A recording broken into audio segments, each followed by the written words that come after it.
Dr. Cassie from NABC's Vetfolio and the host of Vet2Vet. We're understanding more and more about osteoarthritis in dogs, how early it starts, how pain works, how we can slow the progression of the disease. And all of this adds up to there being really truly effective ways to improve quality of life for our patients. Here to talk to us about ways to get into step with osteoarthritis pain relief is Dr. Brian Torres. He's an associate professor of orthopedics and sports medicine at the University of Georgia College of Veterinary Medicine. And he's board certified in small animal surgery, as well as veterinary sports medicine and rehabilitation. Dr. Torres, so good to talk to you again. Thank you for joining me. Oh, it's great to be back, Cassie. Thank you for having me. This is fantastic. Absolutely. I learned so much, kind of our first go around. So I'm so excited to jump into this more. Great. Let's do it. Absolutely. I mentioned it in the intro that we're learning that osteoarthritis is not an old dog disease. And I have to say, since, we really started talking about that and I started looking, that's 100% what I'm seeing in clinic, diagnosing it much earlier. So along those lines, can we start with early recognition of osteoarthritis? What do we know about osteoarthritis in young dogs and how do we recognize it? Yeah, that's a great question. And you are 100% right. There seems to have been this misconception, I guess, or it seems like that this was just an old dog problem, but it's not. And it really starts early. And it's interesting because we can have this process start early in a dog's life, or we may be able to catch it early. And what do I mean by that? I mean, there are conditions that are developmental that may lead to secondary osteoarthritis. And there are conditions like trauma that can happen at any age. And so catching it early can really be a broad definition, but it's something we should strive for. And one of the things that I think is really critically important for us as veterinarians is our clinical suspicion. We need to go into a room with a high clinical suspicion. We have such great research now that shows us and tells us that there's some breeds that are predisposed to conditions like hip dysplasia, elbow dysplasia. And these are developmental processes that are going to start early. And if we can get to them early, make some good changes, some good recommendations to our clients, we can really make a big difference in these dogs' lives. Likewise, we might have dogs that come into us. They have some type of trauma that led to a fracture that either affected the joint or was involving the joint. It's important that we recognize that those dogs, those joints in those dogs will have OA and start really early getting those owners on board with recognizing the importance of some of our treatment strategies that we do. For sure. So these are all really important things to recognize in our young dogs. I think a lot of what I'm hearing you saying is that it's kind of starting with us. And I'm thinking of myself in an exam room where maybe I've been suspicious of OA, but it's such a young dog. I kind of talk myself out of it oh, no, probably not. But since we've changed that conversation to say, no, this is a disease of young dogs, I'm on the lookout for it more. Therefore, I'm finding it more and starting that conversation early with owners. So even though, even if they're not maybe ready to hear it right in that first conversation, we've opened that door, we've started that conversation. So hopefully that gives us the opportunity to be able to intervene much earlier in these patients. Absolutely. Right. I think we think about a condition like hip dysplasia that we see all the time, right? We know that certain breeds are predisposed to that, and maybe trying to get to those groups early can make a big difference. For example, you might have a 16-week-old dog that comes into you for an exam for vaccines, and maybe it's a Labrador, maybe it's potentially its parents have hip dysplasia. That's a great time to consider a diagnostic test like something like a pin hip exam to provide veterinarians with information to say, hey, this dog is really at risk for developing hip dysplasia based on all the science and all the evidence we have from this one test, and you might want to consider doing something. That's something maybe starting them on some type of weight monitoring program if obesity is going to be a problem. It might be starting them on joint supplements. It might be starting them on a joint diet that's suitable for all life stages. It might be doing surgery, right? It might be doing something like a juvenile pubic symphysiodesis in a dog that age to make a potentially profound effect on hip congruency as that dog ages and impact and reduce its chances of OA as it gets older. And so, you're right. Noticing that, having that clinical suspicion, and making those recommendations to the owners early gives them a great chance to make a long-term impact in their pets, for sure. Yes, especially knowing what arthritis can do in the long term. And I love that you mentioned those different options, weight monitoring, joint supplements, joint diets, and things along those lines, because I want to jump into one of my favorite words when it comes to OA management, and that's multimodal. Yeah, So, in the context of OA, we of course talk about multimodal management and how important that is because no one therapy is really gonna do the trick. So, what kind of considerations should we keep in mind for OA as it presents kind of in each life stage? absolutely. Yeah, we change as we age, and our dogs change as we age, and our needs change as well. This whole concept of multimodal management really is this idea that selecting only one treatment is not as effective as really combining treatments to get a better and more profound and well-rounded approach. And we see that in a lot of conditions, both in humans and in our veterinary patients, and OA is one of those for sure. And when I think about multimodal, I think about a few different things. Some of them you've mentioned, right? So I think about WEDS, WEDDS. I typically go weight loss or weight management, exercise, dietary changes, which can include joint supplements, joint support products like polysulfated glycosaminic glycans, or joint diets, and then drug therapy or pharmaceuticals, which for most of our lives, nonsteroidals really have been the backbone of that as far as the pharmaceutical management, a drug that or a medication class that is highly proven and effective to reduce OA inflammation and pain, and then surgical options. And that's how I think about it. Now, when we think about life stages, there are some differences in how we approach this and or what might be of benefit at different stages. Young dogs, making sure that we are on track to avoid obesity, keeping them thin. We know from some of these lifelong studies that makes a huge impact their entire life, but starting early is going to be great. So making sure we're avoiding that, making sure they're getting well-balanced diets, good quality food, and then regular monitoring by our veterinarians, right? And those vets, hopefully, can have a high clinical suspicion in those dogs that might need it, right? Those golden retrievers, those Labradors, those German Shepherds, those breeds that we know about.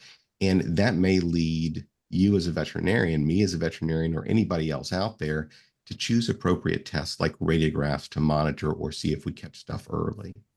I think as we see dogs move into adulthood, one of the things that is really good to focus on is just maintaining mobility, right? And that's true for us as we age, being active, maintaining mobility. That is going to help us in many ways. We know that exercise helps with OA pain. We also know that's going to help us maintain an ideal weight, right? Lose fat, build up muscle mass, all things that are going to support the joints. So these all kind of go one in the same. And for those dogs that we have identified as having arthritis in this adult stage, making them comfortable is often a top priority to keep them moving and keep that weight off. And that means using things that are going to address the pain and inflammation that we see with osteoarthritis, like non-steroidals, right? Um, we can also start to see towards the end of this adult stage and getting into the senior stage, we could start to see maybe those changes that might be environmental modifications. In those older dogs as they age, maybe it's making sure they have access to a nice bed that's very soft, some of those orthopedic beds, or that they have good grip on the floors potentially. And that kind of rolls right into the senior stage of dogs, where as these dogs, it may be were diagnosed at an early age, as they start to move into those senior stages, those are things where potentially consultation with specialists, maybe for more advanced pain management options, maybe something to consider. Supportive therapies, veterinary rehabilitation is certainly applicable to all life stages, but as we move into our senior years, it may become even more important, and we're seeing that play a really important role in our orthopedically and osteoarthritically challenged senior patients. And overall focusing on how we can maintain their quality of life into those senior years and staying mobile, staying active, keeping the weight off, monitoring and managing discomfort and pain and inflammation in those joints. Those are all key steps that really help in this stage, but are things that we should take into all life stages. Absolutely. And because there's nothing more heartbreaking than, you have this senior dog whose mind is there and they're happy and they're eating, but they just can't get around. And so, yes, starting early and then moving all the way up to our specialist colleagues who can really make a big difference in some of these patients. Yeah, if we can keep that mobility going, Yeah. I feel like we just really maintain that quality of life in the long term. And I think I'll add one thing. I think we all struggle sometimes with clients that aren't able to provide as much activity Yeah.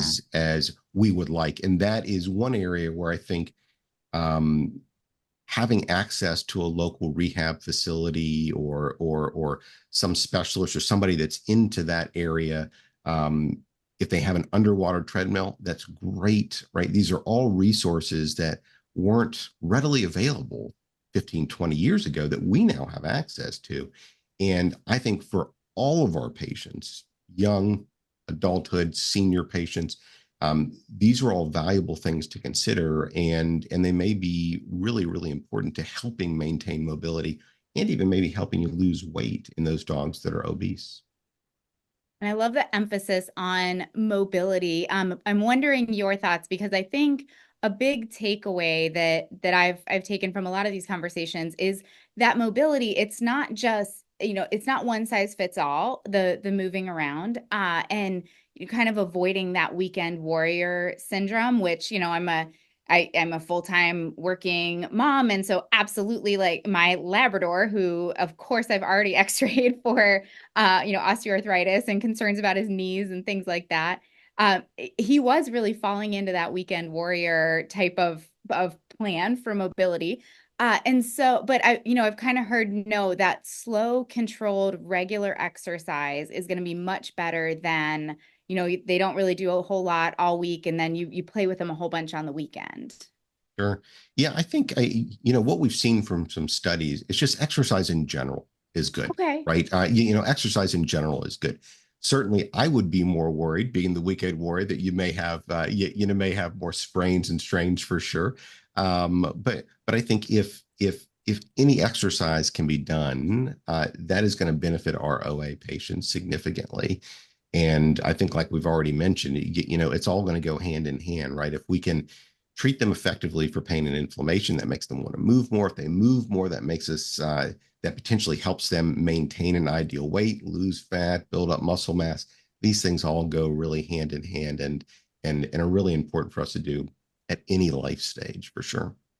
Well, that makes me feel a lot better about So I think you're my doing great. Yeah, sure. Yes, I appreciate that. I appreciate that. I'm like, man, I'm trying to get him slow controlled exercise, but it's hard it's to find the tough. time. It's tough. It's tough for sure. Yeah. Sure, sure. A lot of chatter lately, of course, about anti-NGF antibodies. And so I'm Yeah. wondering your thoughts on where those fit into our multimodal plan. Oh yeah, yeah. No, this is this is a new addition to our toolbox, right? And so we're always happy to have anything new that we know is effective. And when I think about adding anything in, any single therapy, if someone asks me about a single therapy, my approach is typically, it's really just a larger component of my multimodal management plan, right? That's true for anything. That's true for anti-NGF treatments. That's true for any pharmaceuticals that are used to treat OA, right? And so in general, like I said, this has been a great addition. And we've seen through some of the research that was done before these medications hit the market, and after that clinical research has shown that it helps reduce pain in dogs with OA, right? Historically, when we think about the pharmaceutical side of this, the drug category of my WEDs, historically, what we've really had is nonsteroidals. And they have been and still are exceptionally effective in reducing OA pain and inflammation in dogs with osteoarthritis. They work great. They still work great, right? But now we've got this other new class of medications, these monoclonal antibodies targeting nerve growth factor that have been shown to be effective in reducing OA pain. And so we've seen them used, and they can be highly clinically effective. And it's a welcome option, like I said, especially for those patients where maybe nonsteroidals can't be used, right? And so it provides us as veterinarians another key component to our toolbox. And one of the things that I would mention is I would say I do think it's important that we recognize that every one of our patients is an individual. Not every treatment we give is going to work the same in every animal. And so we keep that in mind about anything new that we add or anything that we change up. And so for us, one of the best things we can do, especially if you were going to add something like this in, is monitor how these patients are doing, right? And be willing to adjust, to tailor, to monitor those treatments if you're not getting the response, or be excited and happy if you're getting a great response. And I think it does provide us another great option for our dogs with OA. Sure, sure. I love that statement about it's not going to work perfectly for every patient, not just in terms of the anti-NGF monoclonal antibodies, but really in terms of a lot of the options that we have. And so to keep working at it and keep tweaking and tailoring your plan to that individual patient to find out what works for them. Absolutely. Yeah.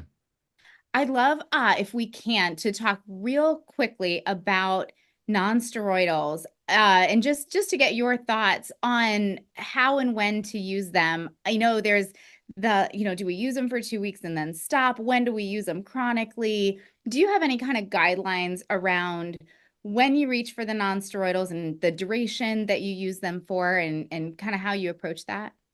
Yeah. Yeah. For non-steroidal anti-inflammatory. Yeah, Right. absolutely. Yeah, so for me, one of the things is once I recognize that I have OA pain, once I recognize that I have a condition that has OA or I'm treating it, I think the goal for me is I go to my list of things, my wedge, right? I'm going to make sure that I am targeting weight. If I'm obese, if I'm overweight, going to try to get that off. I'm going to focus on getting exercise. That might include structured exercise at a rehab facility. I'm going to manage discomfort, manage pain, and non-steroidals can be really really key in doing that. And I'm going to look at everything else, right? Dietary changes, joint diets, things like that. The goal potentially should be as a multimodal to be able to lower the dosages of all those things. And it's potentially possible, especially in young dogs, that we may be able to manage them without a lot of pharmaceutical help, especially early on. Now that's often really needed later on for sure. But some of these young dogs with the start of hip dysplasia, we might be able to eventually wean them off. And so what I would recommend for anybody is to get them started and see how you get to the lowest effective dose of of a non-steroidal, and then maybe based on what you're doing and your multimodal plan, you might be able to get them off that, right? But one of the things that I would caution people of is life causes changes, right? We age, things change. Frequent monitoring is going to be really important because what we want to do is if we're winning, if we're doing great, we want to keep winning. And we may need to adjust. We may need to add in therapies that we maybe once took away. We might need to make adjustments. And so keeping an eye on them, frequent rechecks, and being willing to make those adjustments as they age are going to be important to stay successful at managing OA pain. Absolutely. Absolutely. I think that makes a lot of sense and goes along with that, just tailoring our plan to our individual So, patients. absolutely. Yeah. So I love talking osteoarthritis, and I really enjoy our conversations because I learn so much every time we get the opportunity to talk. So for people out there like you, like me, who enjoy talking, learning about osteoarthritis and treating these patients, what resources are available? Yeah, that's a great question. There are a ton. There are a ton of resources available. I know, there's some really great resources at various websites. Beringer Ingelheim has some great resources on their website. They've got a new program called Mobility Masters, which if you have a technician that's interested in being certified, have a certificate program in OA management, this is going to be a great program that's going to launch soon. And so I would encourage everybody to kind of seek those key resources that can help you understand, especially if there's a particular treatment, medication that you're interested in learning about. Those resources are out there and available for you. Sure. I did not know that there was this mobility masters option. That what a cool idea to have a certificate program because like we've talked about, there are so many options to learn about. Absolutely. Well, one of the key things that we know is some of our most important employees, as I'm sure you know, are our technicians. Exceptionally valuable not only to us every day, but to our clients. And so, making sure that they're up to speed, making sure that they have the resources to continue their education and to expand their knowledge is really important. And BI is committed to doing that, and it's going to be excited. Absolutely. Absolutely. Well, Dr. Torres, what a great conversation. No surprise there. I really appreciate you joining us and all of the great information.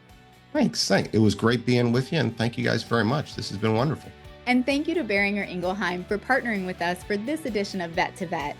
Check out NAVC's vetfolio.com for more of our V2V discussions on various topics in veterinary medicine. And remember, if one animal is better off because of you today, it's a great day.